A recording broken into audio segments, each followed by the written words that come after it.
I stopped supporting my brother's family after he said there was no place for losers. That's why I wasn't invited to Christmas.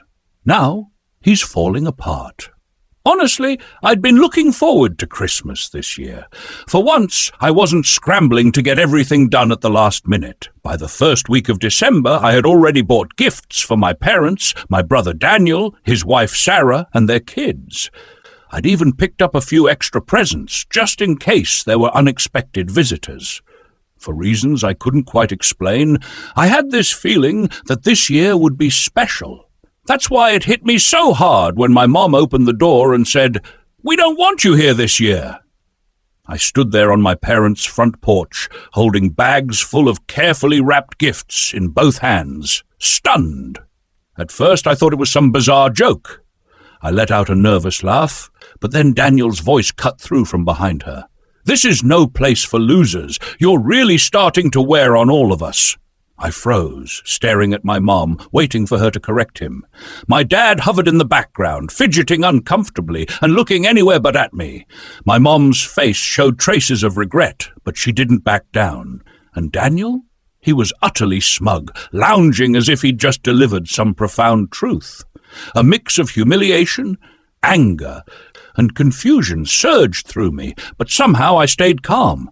"Fine," I said, nodding stiffly. "If that's how you feel." Then I turned and walked back to my car. Sitting in the driveway, staring at the bags of gifts piled in the passenger seat, I felt something shift inside me. No place for losers? Tired of me? Where was this coming from? I had my suspicions about Daniel, but I couldn't pinpoint why he'd turned on me so suddenly. Over the years, I'd done nothing but support him and his family. I paid for his kids' summer camps, school supplies, and even helped with his mortgage when they were on the brink. And now I wasn't welcome at Christmas? I needed answers. Leaving the gifts in the car, I headed back to the door. When I walked in unannounced, my parents were still murmuring to each other, caught off guard by my return. Daniel, sprawled on the couch, didn't even look up from his phone. "What's going on?" I demanded. "Why am I not welcome at Christmas? What did I do?" Daniel finally glanced up, his smirk cutting deeper than his words. "You really don't get it, do you? You've been slacking off. The kids barely got anything from you this year." I stared at him, baffled. "What are you talking about? I've spent hundreds on presents for your kids. They have more gifts in the car than anyone else. Last year you did more. This year it's like you don't care. It's embarrassing, honestly," he said, his tone dripping with arrogance. I turned to my parents, hoping for some kind of defense. Surely they'd step in, tell Daniel he was out of line. Instead, my mom hesitated before saying, "But you just bought a new car! You found money for that!" I could barely believe what I was hearing. "The car is on credit," I said evenly. "And even if it wasn't, how does buying a car make me responsible for Daniel's kids? They're not my responsibility." Daniel leaned back smugly, as if he'd just won an argument. "You're the one who makes the most money. Families help each other. You've always done that." In the corner, Sarah sat quietly, her face flushed and her hands clasped tightly in her lap. She wouldn't even look at me. It seemed like she wished she could disappear. "So that's it?" I asked, my voice steady but sharp. "Because I've been generous before, I'm obligated to do it forever? And if I don't, I'm a loser?" Daniel shrugged, his grin infuriating. If the shoe fits, that was the final straw. I turned to my parents and said, "You know what? You're right. I don't belong here." Then I faced Daniel. "Enjoy your Christmas, and good luck with those presents, because this loser is done financing your life." I walked out without waiting for a response, gripping the steering wheel tightly as I drove home in silence. My mind raced, replaying the scene over and over. Was I the bad guy here? For years, I'd bent over backward to support Daniel and his family, ensuring his kids never went without. And now I was a loser for not doing enough. When I finally pulled into my driveway, I sat there for a long time, staring at the bags of gifts in the car. Weeks of thought and care had gone into picking each one, choosing items I knew my parents and the kids would love. And for what? To be told I didn't belong? The more I thought about it, the clearer it became. This wasn't about Christmas or gifts. This had been building for years. I'd been too blind, or maybe too willing, to see it. Daniel had always relied on me. From the moment he and Sarah got married, I'd been there. Their finances had been a mess, with Daniel struggling to hold a steady job and, as part-time work, barely covering the essentials. Assuming it would only be for a short while, a few $100s here, a few hundred there, I initially volunteered to help Oliver and his family. Once, when they were on the brink of eviction, I stepped in to cover the rent. Later, when their second child was born, I helped with childcare expenses. But a little while turned into years. Oliver always called me first whenever he hit a rough patch. I'll admit I always said yes, not because I had to, but because I cared for his kids. I didn't want to see them go without or endure hardships. In hindsight, I can see that I helped create this dynamic. Oliver leaned on me so easily because I made it easy for him to do so. At some point, gratitude gave way to entitlement, and the final straw came when I was excluded from my own family's Christmas celebration, simply because, in their eyes, I hadn't done enough. The next morning, with a clearer head, I made my decision. I was done. No more funding Oliver's life. No more stepping in to compensate for his lack of effort. If he wanted his children to have the things I used to provide, he'd have to figure it out on his own. It wasn't an easy choice. Cutting off financial support meant risking my relationship with Oliver, his kids, and even my parents. But I couldn't keep letting myself be treated like an ATM. So I let things be. I didn't reach out to anyone, and they didn't contact me. Perhaps they'd gotten the message. Still, I should have known Oliver wouldn't let it go so easily. New Year's Eve came and went in complete silence. No texts, no calls, nothing. For the first time in years, I was utterly alone during the holidays. While I hadn't expected anyone to reach out, it was still a strange feeling when midnight passed and my phone remained silent. I thought about calling, but every time I picked up the phone, I remembered Oliver's sneer and his words, "No place for losers." I had been the glue holding things together for years, and now they had the audacity to treat me as though I were disposable. No, I decided I'd give them the distance they seemed to want. By mid-January, however, things started to shift. Emily, Oliver's wife, had always been a quiet and reserved person, avoiding conflict at all costs. But one evening, out of nowhere, she texted me. Her message was short and direct. "I just wanted to say I'm sorry. I don't agree with what happened. Oliver won't hear it from me, but I thought you should know." I stared at my phone for a long time, unsure how to respond. On one hand, it was comforting to know that someone in the family understood what had happened. But on the other, her apology felt hollow. She hadn't spoken up that night when it mattered most. Finally, I replied, "Thank you, Emily, I appreciate it, but this isn't something I can just move past." She didn't respond, and I didn't mind. Then, in early February, something unexpected happened. There was a knock at my door while I was in the middle of a work meeting. At first, I ignored it, not expecting anyone. But the knocking persisted. When I finally opened the door, there stood Oliver, looking more disheveled and agitated than I'd ever seen him. Before I could even react, he pushed past me, saying, "We need to talk." He got straight to the point. "You need to stop this nonsense and start helping again." I laughed, not because it was funny, but because I couldn't believe he was serious. "Helping? You mean paying for your life? I already told you. I'm done with that." Oliver scowled. "You're the one with the money. Do you know how hard it's been for us since you decided to act like this? The kids barely have what they need. Emily's trying to hold things together, but we can't do it without your help." I couldn't believe what I was hearing. "Are you listening to yourself right now? You're a grown man, Oliver. You have a wife and children. If you need more money, go out and earn it. It's not my job to solve your problems." "You've always helped before," he snapped. "Why are you being so selfish now?"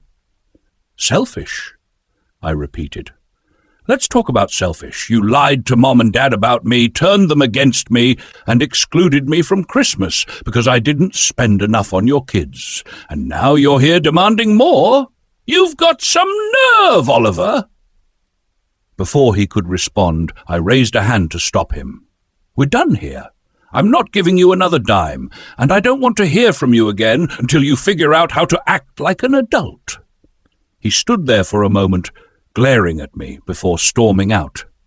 I assumed that would be the end of it for a while. He'd complain to my parents, but eventually he'd realize I wasn't budging. I was wrong. 2 days later, I received a call from an unfamiliar number. Normally, I wouldn't have answered, but something compelled me to pick. "Hello? Is this Ethan?" a man's voice asked. "Yeah, who's this?" "This is Mark Dawson. I'm an attorney representing a client who has recently expressed concerns about certain financial matters involving your family. Do you have a moment to discuss them?" I froze. "An attorney? What financial issues?" In an overly polite tone, he said, "I can't go into detail over the phone, but it involves financial contributions you've made to your brother Oliver and his family. Specifically, your use of those contributions. Would you be willing to come to my office for a discussion?" I was at a loss for words. 100 scenarios raced through my mind, none of them good. Had Oliver borrowed money under my name? Was he doing something shady with my information? Or was this a desperate ploy to scare me into giving him money again? "Who's your client?" I asked finally. There was a brief pause. "I'm afraid I can't disclose that right now, but I assure you this is not a lawsuit against you. It's more of an investigation." Against my better judgment, I agreed to meet. My curiosity outweighed my hesitation, and I couldn't shake the feeling that this was bigger than just Oliver being himself. The next day, I walked into Mark Dawson's office, unsure of what to expect. But as soon as I sat down, he dropped a bombshell. He slid a packet across the desk and said, "Emily is the client I'm representing." I blinked in disbelief.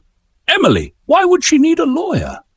Mark folded his hands and studied me closely. "She believes Oliver has been using the money you've given him over the years inappropriately.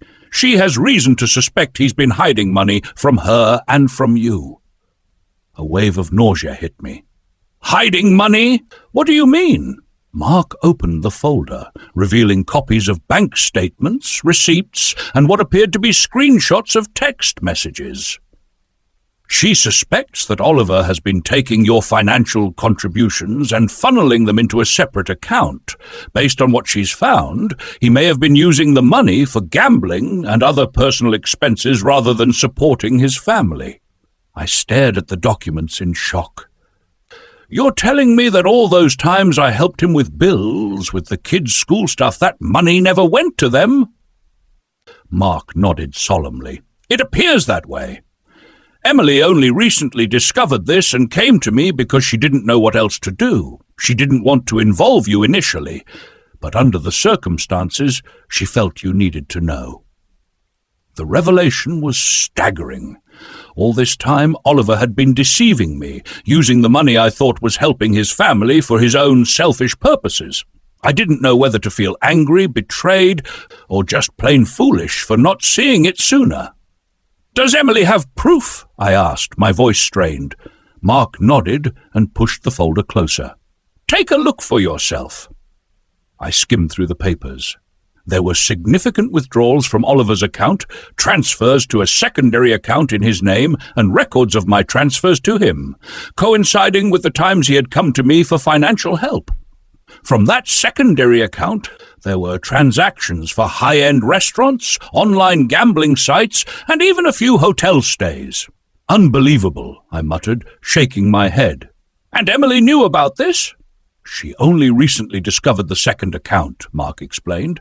"She'd had suspicions for a while, but didn't have access to his banking information. It wasn't until she stumbled upon some bank statements he left out that she found the proof."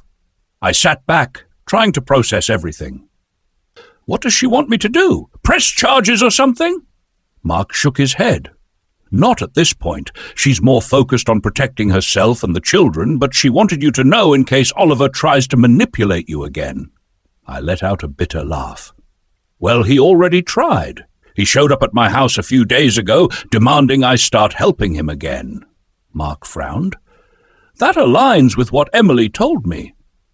It seems Oliver is feeling the pressure now that your financial support has stopped. He may be in even deeper trouble than Emily realizes." I stared at the folder, my mind racing. Part of me wanted to storm over to Oliver's house and confront him, but I knew that would only feed his ego. Instead, I asked, "What's Emily planning to do?" Mark hesitated. "She's exploring her options. Her main priority is ensuring she and the children are safe, financially and otherwise.